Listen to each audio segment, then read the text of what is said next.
Amigos, ¿cómo están? Bienvenidos a una nueva edición de su programa Bomberos en Acción, gracias a T-Vial y la Gerencia de Transportes y Comunicaciones del Gobierno Regional de El Callao. Agradecido siempre con la compañía Italia número 5, siempre tenemos el gusto de compartir con el teniente Luis Ramírez, jefe de operaciones justamente de esta compañía, al cual le saludamos y le agradecemos por acompañarnos una vez más en una nueva edición. Un gusto estar aquí otra vez, Israel, y seguir compartiendo pues estos pequeños tips para aliviar las emergencias. Claro que sí. Mientras que llegamos los bomberos, ¿no? Bueno, venimos después de un par de ediciones donde justamente se ha suscitado un acontecimiento que hemos visto pues que han perdido la vida diversos bomberos, ¿no? Y la verdad es que lamentamos eso también y nos sentimos el sentir y el pesar de todo el cuerpo de bomberos, que lo hemos visto justamente en los noticieros, y de verdad hacen una obra realmente admirable. Los felicitamos y sentimos realmente la pérdida de estos tres colegas de ustedes. Sí, de hecho, muchas gracias, y sí, ha sido han sido 3 pérdidas pues valiosísimas, ¿no? Y de hecho yo diría invaluables, ya que lo que hace esto es que nos enseña a nosotros de repente a cuidarnos un poquito más, ya a aprender de ello, pero de hecho que estas pérdidas pues irrecuperables nos han dolido mucho, ¿no? Principalmente a todos los que nos vestimos de rojo.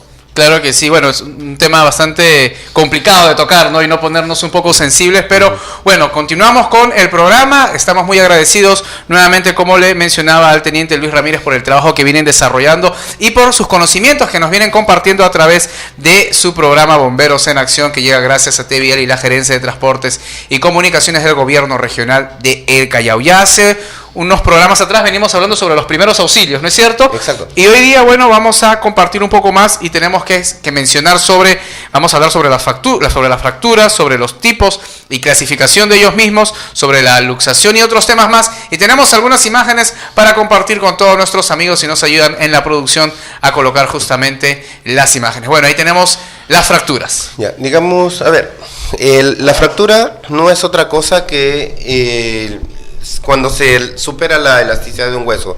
O sea, los huesos tienen muy poca elasticidad, ya soportan ciertas presiones, pero en algún momento se llegan a romper, y eso se llama fractura. Evidentemente pues es muy dolorosa, no hay partes astilladas del hueso, y lo que se recomienda en las fracturas es jamás mover una fractura, no tratar de regresar, ¿no? Que a veces escuchamos calientito, ¿no? Y jala, y no. En algunos casos podría funcionar, pero en el tema de fracturas es muy delicado, y lo mejor es dejar como está y trasladar inmediatamente a la persona a un centro asistencial. Claro que sí. ¿Y cómo sabemos cuándo se ha producido una fractura en alguna parte de nuestro cuerpo? Eso me parece un poco complicado poder determinarlo, solo puede saber un especialista en realidad, ¿cierto? A través de las placas radiográficas que se toman, ¿no? Uno a ciencia cierta puede ver un golpe en el brazo y está hinchado, ¿no? Pero no a ciencia cierta pues puede saber uno si es una fractura o no. Ya, entonces lo que nosotros tenemos que hacer en cualquier caso, no que sea una fractura, una luxación, que vamos a tocar más adelante también, ya es que si la persona presenta mucho dolor, inmovilizar el área, ¿no? Con tablillas, con llamadas férulas, ¿no? Con el vendaje, se van poniendo, por ejemplo, se van poniendo vendas, ¿no? Y se hace que el brazo, por ejemplo, en este caso, no se mueva, ¿no? Ahí vemos, por ejemplo, una imagen, ¿no? De una fractura de brazo de un chico que practica el skateboard. Ves la desviación. Evidentemente ahí sí va a haber una fractura. No es una fractura, no, de consideración, muy, muy dolorosa. Lo mejor que podemos hacer en esos casos es pedirle al jovencito, en este caso, que mantenga la calma. Ideal sería decirle, por ejemplo, que se recueste sobre el suelo, para que su propio cuerpo sirva como soporte al poner el brazo sobre su pecho, por ejemplo, ¿no? Y haciendo que eso no se mueva más.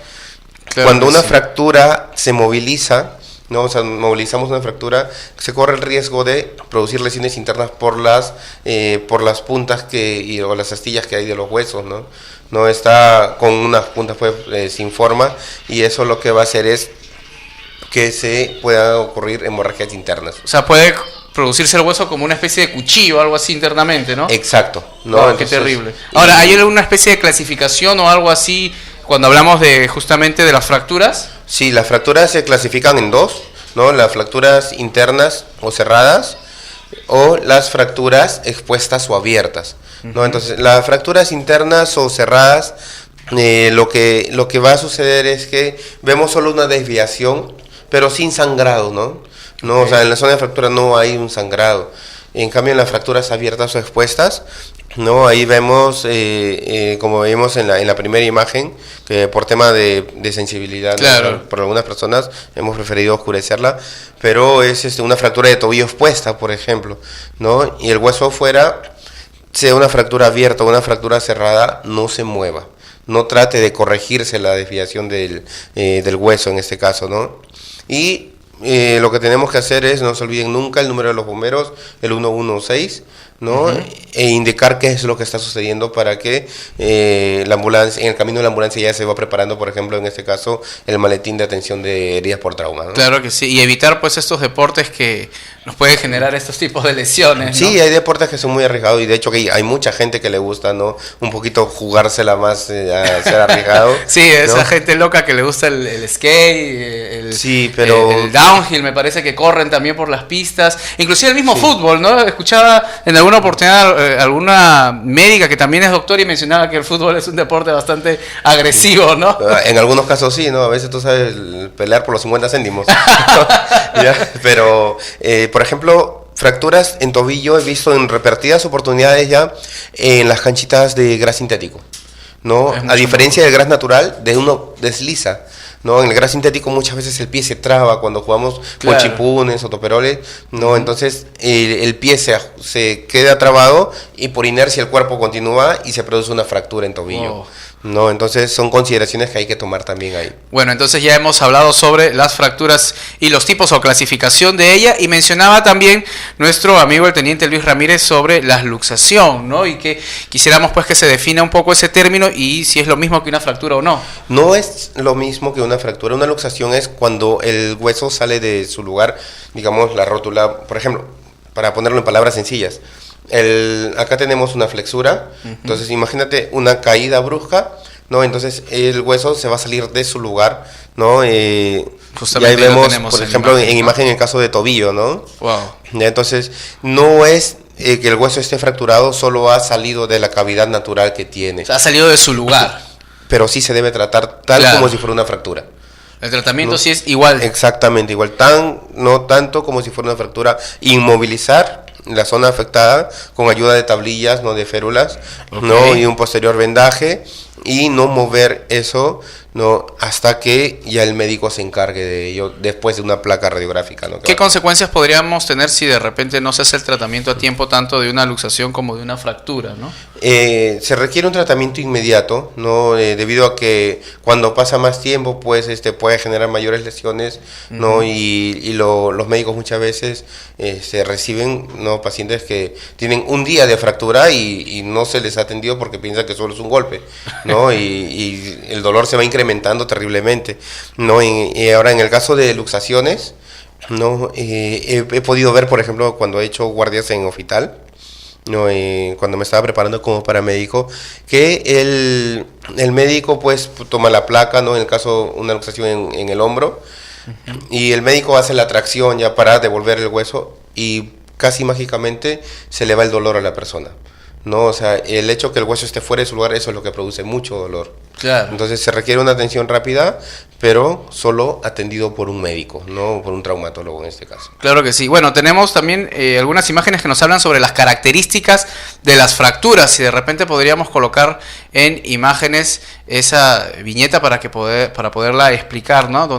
Ahí la tenemos. Justamente. Sí, entonces ahí tenemos la tumefacción, ¿no? Característica de una fractura, el dolor. Ni bien uno toca la piel, pues es bastante sensible, ¿no? La deformidad que como la que vimos en video, no se puede mover normalmente, la zona afectada, ¿no? La crepitación es como cuando uno rompe, por ejemplo, el hueso de un pollo, ¿no? Y ese sonido característico, sí. ¿No? Muchas veces se escucha eso al momento de una fractura, ¿no? Equimosis, el cambio del color de la piel debido a la sangre que ha salido de los vasitos, de las venas, y el espasmo muscular, ¿no? Esta afección intensa en los músculos, ¿no? Producto del mismo golpe o de la fractura. Hay un término que a veces se usa también, el famoso esguince. Eso, Ya. ¿a qué nos referimos con ello? Un esguince es cuando una persona, por ejemplo, vamos a suponer una persona está caminando, ¿no? Y de repente por ahí te tropiezas y te caes sobre tu mano. Y tu mano se estira bruscamente. Entonces, tendones, ligamentos, todo se estira bruscamente. Y algunos vasitos, al momento de ese estiramiento brusco, terminan rompiéndose y es lo que hace que toda la zona se ponga morada. Pero no es una luxación ni una fractura, es un estiramiento brusco, ¿no? Que es muy doloroso. Eso se soluciona que frotándose y con el pasar del tiempo. No, de todas maneras, nosotros no sabemos si es esguince o es una luxación o es una fractura, ¿no? Lo recomendable es tener siempre ir asistencia a un médica. especialista. Sí. Muy bien, entonces ya tenemos las diferencias y bueno, también había ya mencionado justamente la inmovilización de las fracturas, ¿no? Ya lo había estado comentando que justamente teníamos que poner el cuerpo de la víctima como soporte, ¿no? Exacto, es lo recomendable, ¿no? Utilizando las férulas. Ahora, he visto en muchos lugares, centros educativos, empresas, que se están adquiriendo las férulas neumáticas, como las que vemos en la parte superior, en la imagen superior. Ya, eso es aplicable solo cuando hay una ligera desviación. ¿Qué es eso exactamente? Es como, digamos, una manga que a través de esa manguerita que se ve ahí se infla y lo que hace es inmovilizar la zona afectada, ¿no? En este caso el brazo ahí. Ok. Entonces eso te ahorra mucho tiempo, sí, al momento de inmovilizar tablillas, poner vendas, pero solo es cuando hay una ligera desviación, ¿no? Y se tiene que tener entrenamiento para saber hasta dónde inflarlo, ¿no? Porque si aprieta mucho va a causar algún daño también sobre la lesión, ¿no? Okay. O sea, pero el objetivo solo es mantener la fractura y el hueso tal como está en el momento de la lesión. Usted mencionaba que ha visto que practican con estos productos en... ¿Dónde me...? He visto que en algunos botiquines de centros educativos, en muchas empresas también los he visto que han adquirido estas férulas neumáticas. Pero lo recomendable es, obviamente, estar bien capacitado en cómo usarlos, ¿no? Sí, porque hay que saber cómo inflarlas, ¿no? O sea, hasta qué punto inflar, porque si inflamos demasiado duro, ¿no? Va a generar, pues, mucho dolor. O sea, hay que inflar lo suficiente como para que la lesión la zona afectada no vaya a moverse. Bueno, yo lo veo bastante complicado que una persona lo pueda manipular, digamos, con normalidad. Claro, o sea, en una primera vez uno no conoce y es complicado, ¿no? Pero con entrenamiento sí, y no Okay. es, o sea, después del entrenamiento uno llega a saber que no es lo más complicado del mundo, ¿no? Y mientras que no tengamos entrenamiento, lo ideal son las tablillas, las férulas rígidas, ¿no? Que van a inmovilizar la zona. Muchas veces podemos tener, por ejemplo, el brazo así con una desviación tremenda. Y ahora, ¿qué hacemos? Entonces se ponen tablillas y en aquellos espacios que quedan se rellena con benditas, con trapos, ¿no? Y muchas veces utilizamos eso nosotros, ya, o apósitos para que esa zona se quede así como está. Y así se traslada al hospital. No que intentes enderezar, porque la persona va a referir mucho dolor muchas veces. Ya, no, Claro. aguanta un poquito más. No, nada que ver. ¿No? Si la persona refleja mucho dolor es porque hay una lesión seria ahí. Ahora, ¿qué hacemos si no tenemos las tablillas o algún instrumento que nos pueda ayudar? ¿Cuál es la recomendación? Que no se mueva nada más, ¿no? O sea, muchas veces, en el caso del brazo, sobre el cuerpo, en el caso de lesiones en las piernas, que la persona se recueste sobre el suelo, ¿no? Y esperar que llegue la ambulancia, porque ya nosotros llegamos con todos los implementos para poder atender. Perfecto. Bueno, estamos aprendiendo muchísimo con el teniente Luis Ramírez, jefe de operaciones de la compañía Italia número 5. Vamos a hacer una pequeñísima pausa y regresamos en tu programa Bomberos en Acción, gracias a T-Vial y la Gerencia de Transportes y Comunicaciones del Gobierno Regional del Callao. Regresamos.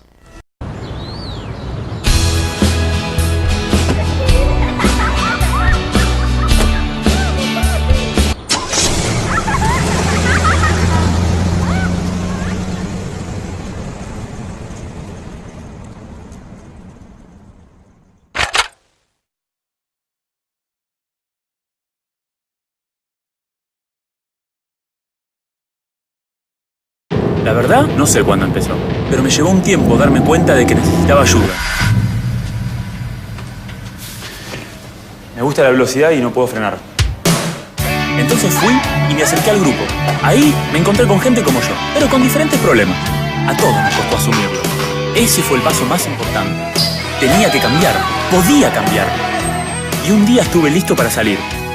Sentí que tenía el control. El volante de mi vida.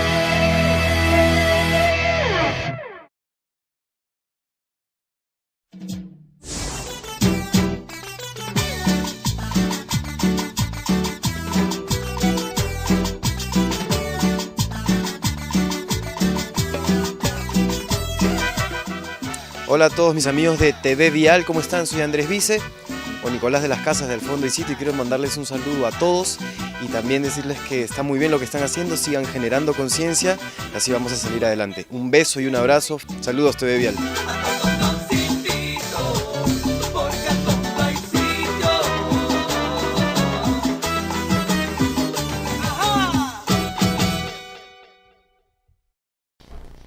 Amigos, regresamos en tu programa Bomberos en Acción, gracias a Tevial y la Gerencia de Transportes y Comunicaciones del Gobierno Regional del Callao. Estamos platicando con el jefe de operaciones de la compañía Italia número 5, el teniente Luis Ramírez, y estamos hablando sobre los primeros auxilios. Hemos tenido ya 3 ediciones con esta, me parece, ¿cierto, teniente? Sí, esta es la tercera. Hablando sobre netamente primeros auxilios y nos damos cuenta que hay mucho por aprender, hay mucho desconocimiento también por parte de la ciudadanía y a través de estos tips, de estos aportes, estamos seguros que nos vamos a poder comportar mucho mejor, con más cuidado al momento que se pueda presentar alguna de estas emergencias o cómo poderlas evitar también en algunos de los casos, ¿no? Es lo mejor, ¿no?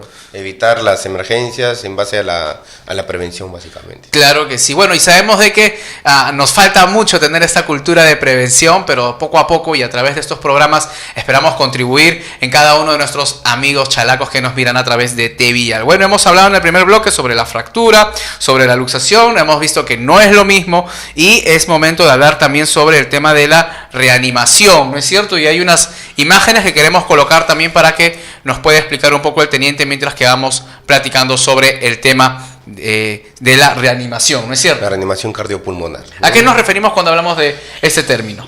Cuando hablamos de reanimación cardiopulmonar, se trata de aliviar una situación donde el corazón ha empezado a fallar, lo que se llama fibrilación cardíaca. Muy bien. ¿No? Entonces, ¿qué es lo que sucede? El corazón normalmente tiene un ritmo, ¿no? Okay. Y jala sangre, ¿no? Y bombea sangre, ¿no? Entonces, es como una bombita de sangre que tenemos natural en el cuerpo. Y cuando empieza a fallar, entonces se llama fibrilación cardíaca, cuando no bombea suficiente sangre y principalmente lo que se va a afectar es el cerebro. Y entonces, para atender esto, pues hay pautas, ¿no? A ver, ¿cómo empieza todo? Empecemos hablando desde los síntomas. Okay. Síntomas de un infarto al miocardio, por ejemplo, un infarto al corazón. Entonces, lo que pasa es uno de los primeros síntomas es un dolor en el pecho, muy extraño, como que aprieta, con una presión tremenda. En algunos casos he escuchado decir, ¿no? de algunos conocidos que han sufrido pues problemas cardíacos, dice que le aprieta tanto que sienten casi como si un elefante les estuviera pisando el pecho. Es un dolor tremendo.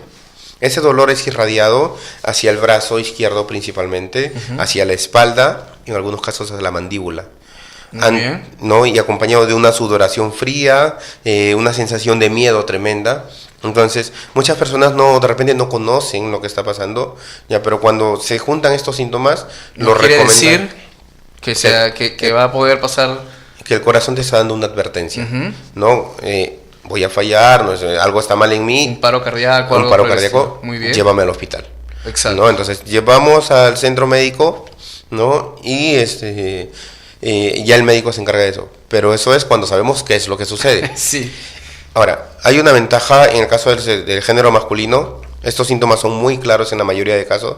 Pero en el caso del sexo femenino, ya he estado investigando un poco y he escuchado a médicos ya experimentados también esto, que en el caso del sexo femenino no se presentan necesariamente los síntomas, ¿no? Y entonces, como no se presentan los síntomas, de un momento a otro podemos ver una señorita que se desploma y cuando nos acercamos a ver si respira o tiene pulso, ahí nos damos cuenta que es víctima de un paro cardíaco, una parada cardiorrespiratoria, ¿ya? Entonces, en el caso de una parada cardiorrespiratoria, sea hombre o sea mujer, lo que se requiere es, ¿no?, asistir inmediatamente, lo antes posible. Y antes de empezar a intervenir a la persona, tal como estamos viendo en la imagen en este momento, de lo que se llama la RCP, ¿ya? Antes de eso tenemos que llamar a una ambulancia. Llamemos a la ambulancia, no olvidemos el 116, indicar inmediatamente, señorita, hay una persona con parada cardiorrespiratoria, empiezo masajes cardíacos o empiezo reanimación cardiopulmonar. ¿Ya? Entonces la operadora va a despachar inmediatamente a la ambulancia más cercana y para eso se requiere dar una muy buena referencia de la ubicación si estamos acompañando a otra persona que espera la ambulancia cerca a una avenida principal, la operadora nos va a decir desde dónde está yendo la ambulancia. Es una consulta que podemos hacer, porque siempre nos están pidiendo comunicación. Tenemos comunicación constante y ellos saben nuestra ubicación, ¿no? ¿Ya? Entonces le dicen por qué avenida va a llegar y todo se comunica con nosotros por radio y esa información puede llegar. Esos minutos son valiosísimos en un paro cardiorrespiratorio. ¿Por qué? Porque tenemos de entre 1 a 5 minutos, muchas probabilidades, ya, si empezamos a atender entre 1 a 5 minutos, muchas probabilidades de salvarle la vida a esa persona, cuando empecemos a hacer la RCP, que ahora vamos a aprender en un video, ¿ya? En algunos manuales podemos encontrar hasta 10 minutos, ya, pero lo recomendable es de atender entre el 1 y 5 hasta 7 minutos después del paro cardíaco. ¿Y cómo funciona esto? Una persona está caminando normal, está conversando y de pronto se sujeta el pecho y pone una expresión de dolor tremenda y se cae. ¿Qué hago en ese momento? Entonces, ¿qué haces? En un inicio uno no puede saber si de repente es solo un desmayo o es un paro cardíaco. A la persona tenderla en el piso en posición anatómica, que es la posición más cómoda, echado y con las palmas arriba. Ok. Sí, entonces en esa posición sujetar de la frente y del mentón a la persona y elevar para que esté derecho sobre el piso, para liberar la vía respiratoria, para que no esté así, frente y mentón. Y entonces uno pone la oreja en la nariz y boca de la persona y aplicando el ver, escuchar y sentir. Vemos hacia el pecho si se está inflando, si está respirando, ¿no? Escuchamos si hay respiración o no y entonces vamos a sentir si es que la persona, ¿no?, al momento de identificar si respira o no, para saber si está en una parada cardíaca. Si no respira la persona, en la última guía de respuesta nos dice inicia inmediatamente la RCP. ¿Cómo es la RCP? Tenemos justamente una imagen ahí que nos indica sobre la técnica del RCP y quisiéramos que la puedan colocar también para que nuestro amigo el teniente Luis Ramírez pueda seguir explicando. Bueno, ahí tenemos justamente la imagen, ¿no? La técnica, no, a ver, para no complicar mucho en teoría, es comprimir el pecho en el medio del pecho, como se ve en la imagen, unas 100 a 120 veces por minuto. Es decir, hacer compresiones un poco más rápido que un segundo. Exacto. No es el ritmo, entonces es ese ritmo que tiene que seguir y hacer hasta que llegue la ambulancia, hasta que alguien nos reemplace, hasta que llegue un especialista o hasta que un médico nos diga que esta persona ya ha fallecido. Solo en esos casos no tenemos que detenernos. O sea, una vez que uno inicia la RCP, no puede detenerse, no puede pensar en que ya me cansé y bueno, lo siento mucho, no, pero yo no puedo ayudarte más. No, una vez que uno inicia, puede hacer eso. ¿Y cuál es la forma que iniciamos el RCP? ¿Cómo se desarrolla esto? El truquito es aquí. Entonces, brazos, por ejemplo, me ponemos acá, brazos bien estirados, dedos entrelazados, de esta manera. Okay. Para que si yo entrelazo los dedos así, mi mano, lo que se llamaría el talón de la mano, va a presionar directamente sobre el centro del pecho.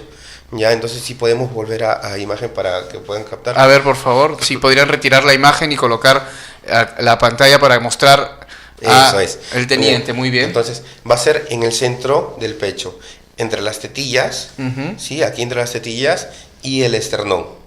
Ya, entonces, justo entre las tetillas y el esternón, vamos a colocar el talón de la mano con los dedos así entrelazados. Vamos a colocarlos aquí y vamos a comprimir unos 5 a 6 centímetros en el caso de los adultos. 5 a 6 centímetros vamos a hacer con los brazos bien estirados y a este ritmo. Ahora vamos a ver un video para que tengan mejor referencia. Perfecto. ¿Ya? Entonces, esto de aquí lo tenemos que hacer hasta que, 4 cosas, se los repito, llega la ambulancia, y entonces nos reemplaza el especialista, que nos reemplace otra persona. No, porque esto cansa bastante, ¿ya? Que un médico especialista diga que ya la persona ha fallecido, porque él hace tema de reacción pupilar para ver si el cerebro se está con vida, hace tema de reflejos, y si ve que no hay respuesta, el médico te va a decir, ya no hay que seguir. O en el caso de que la persona pueda reanimarse, nuevamente. O sea, tú ves que empieza a respirar, ¿no? Que una sola vez en mi vida sí lo he visto, porque esto no es tan frecuente, pero sí he visto después de la RCP como una persona recupera la respiración, y eso quiere decir que ya se ha recuperado y su corazón ha recuperado el ritmo. Lo que no quiere decir que lo dejemos ahí contentos. Claro. Tenemos que llevarlo al hospital, ¿no? Para su posterior evaluación. Exactamente, y tenemos una imagen que nos habla sobre el flujo de actuación para la aplicación de el RCP, si lo podemos mostrar rápidamente, que es justamente lo que nos venía compartiendo en esta oportunidad el teniente Luis Ramírez, y queremos compartirlo con todos nuestros amigos de T-Vial. Ahí lo tenemos, las dos primeras partes es lo que estaba mencionando, ¿no? Exacto. Primerito llamar por teléfono a la ambulancia y enseguida empezar las compresiones. Esa cadena de la vida que tiene 5 eslabones, ¿ya? En el medio nosotros vemos, por ejemplo, una descarga eléctrica sobre el corazón. Eso es el desfibrilador externo automático, también llamado DEA. Ya, pero eso ya lo hace por ahora lo va a hacer la parte especializada, ¿no? Luego el traslado al centro hospitalario y luego ya los cuidados avanzados que se van a dar dentro del nosocomio, ¿no? Ya, pero nosotros llegamos a los primeros 2 eslabones. Si no existen esos 2, evidentemente los demás no van a poder existir. ¿Ya? Claro que sí. Esos 2 eslabones son los primordiales. Llamar por teléfono y empezar las compresiones torácicas a un ritmo de 100 por minuto. Pero antes de llamar y todo, primero cumplimos con los puntos que había mencionado, que se le conoce como el VES, ¿no es cierto? Ver, escuchar, sentir, ya, principalmente la respiración. Oreja a la boca, ¿no? O sea, la persona está echada en el piso, ¿no? Ponemos la oreja en la altura de la nariz y la boca y escuchamos y miramos el pecho para ver si se está respirando, ¿no? Podemos complementar los manuales, ya no lo recomiendan porque basta que uno deje de respirar para que el corazón empiece a fallar, ¿ya? Pero es importantísimo también saber tomar el pulso. Y ya habíamos hablado de eso antes, sí, claro que pero sí. se lo repito porque es importantísimo. Justo aquí en la parte dura, en la tráquea, al costadito nada más, ahí uno siente clarito, bien clarito el pulso, ¿ya? Perfecto. Entonces, no hay pulso, no hay respiración, inmediatamente llamar por teléfono y empezar la RCP. Ahora, me parece pues algo que requiere un poco de práctica antes, ¿no? Para poder saber si lo estamos haciendo bien, no lo estamos haciendo bien, ¿no? Porque de repente podemos tener la intención de ayudar, pero no lo estamos haciendo correctamente, ¿no? Exacto. Para esto se requiere práctica, ¿no? O sea, ustedes pueden contar con el apoyo de nosotros como parte del Cuerpo de Bomberos, ¿no? Y de repente visitarnos en nuestras instalaciones previa coordinación, claro, por supuesto, con la compañía de su distrito, ¿ya? Y nosotros podemos hacer entrenamiento. Lo que sí les digo es que nosotros no debemos practicar nunca la RCP con una persona que está bien. No, a veces uno intenta practicarlo, ¿por qué? Porque uno puede cambiar el ritmo cardíaco de la persona y ahí sí nos vamos a complicar.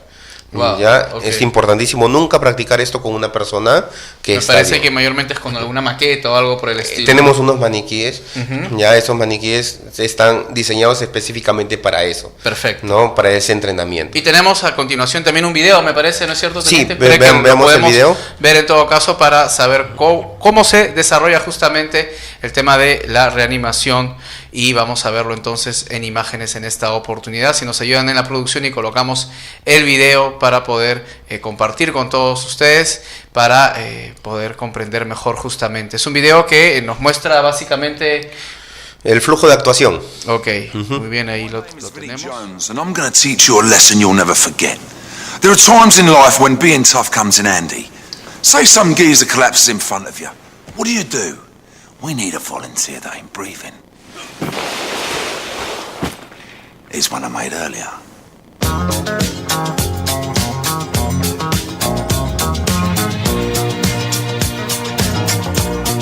First thing you do is you check him over. If he ain't responsive or he ain't breathing, or he's making noises like this, then his heart will stop working, he's having a cardiac arrest. Look lively. First call 999. Then you do hands-only CPR, and no kissing. You only kiss your missus on the lips. Watch. Lock your fingers together, knuckles up. Then push down, right on the sovereign.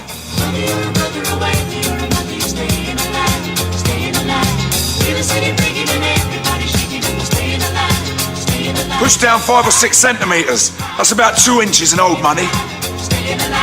Push hard and fast, about 2 times a second, like to the beat of staying alive. Worried you'll hurt him? Better a cracked rib than him kicking the bucket. Keep this up till the ambulance arrives. So don't forget, check him over. Call 999, push hard and fast and staying alive. It works. Hands only CPR.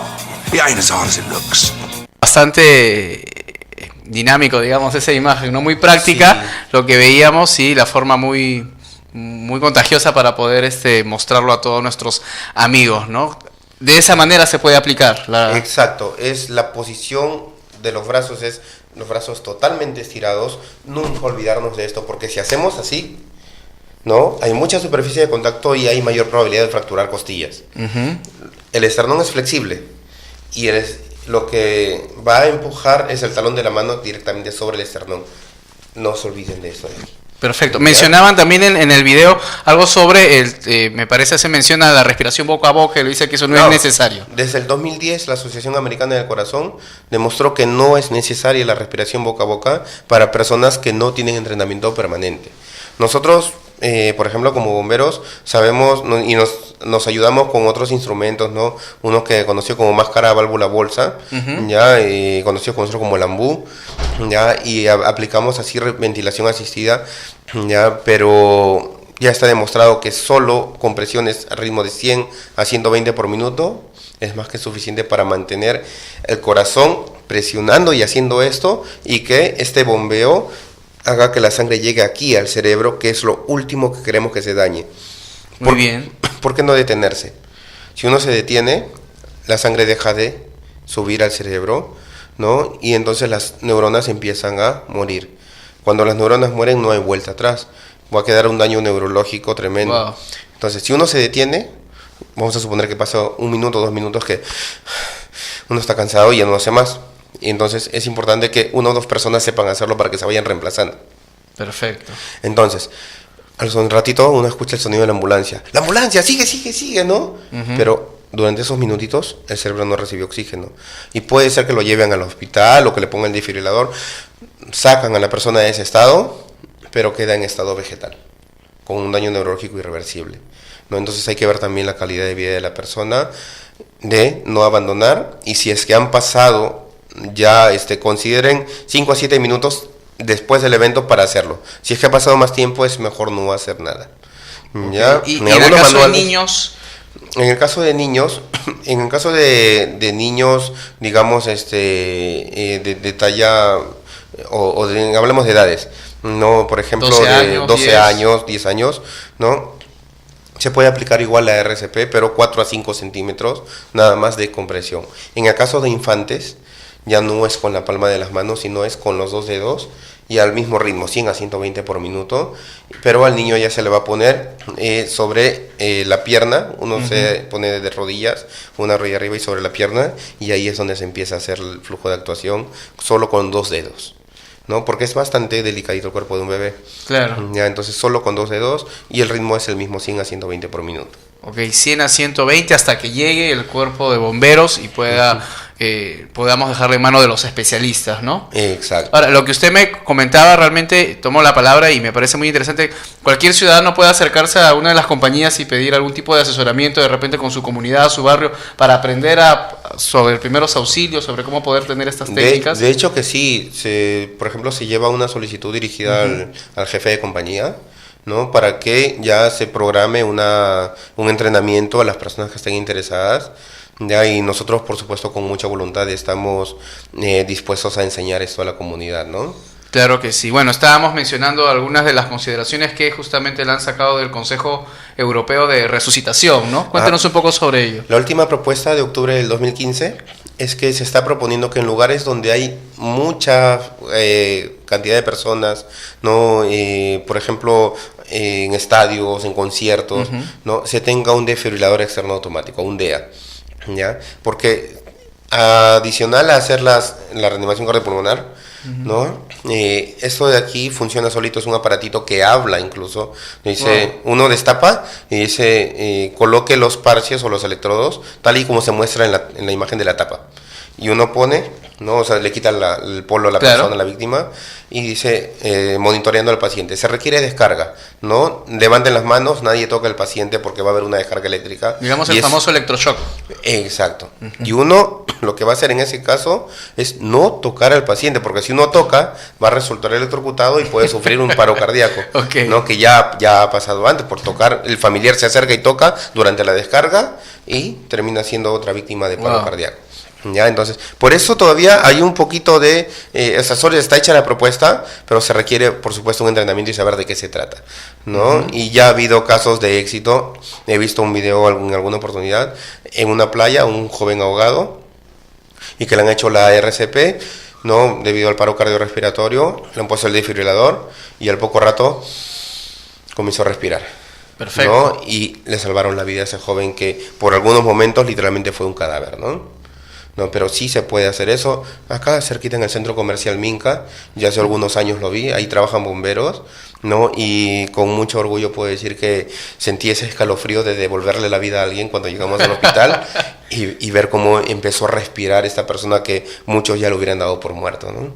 Claro que sí. Bueno, le agradecemos una vez más al teniente Luis Ramírez por acompañarnos y a todo el equipo del Cuerpo de Bomberos que están siempre haciendo un trabajo impresionante, un trabajo de humanidad, un trabajo de solidarizarse con los vecinos, con los amigos, con el prójimo, ¿no? Más que nada. Y bueno, estas enseñanzas que hemos aprendido hasta esta edición sobre primeros auxilios, estamos seguros que ha sido y será de mucha utilidad para cada uno de ustedes. Recuerden que todos los programas los grabamos y los subimos a nuestro canal de YouTube y luego seguiremos compartiendo con el teniente y de repente también con otros amigos del Cuerpo de Bomberos algunas otras informaciones muy importantes aquí en su programa Bomberos en Acción. ¿Alguna recomendación final, por favor, teniente?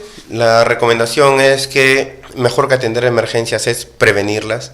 Ya es lo mejor que podemos hacer. Si ustedes piden solicitud de una ambulancia o de cualquier equipo de emergencia, ¿no? Espérennos en avenidas principales, eso ayuda muchísimo para una mejor referencia de la llegada. Claro. ¿Ya? Y ayúdenos en las vías.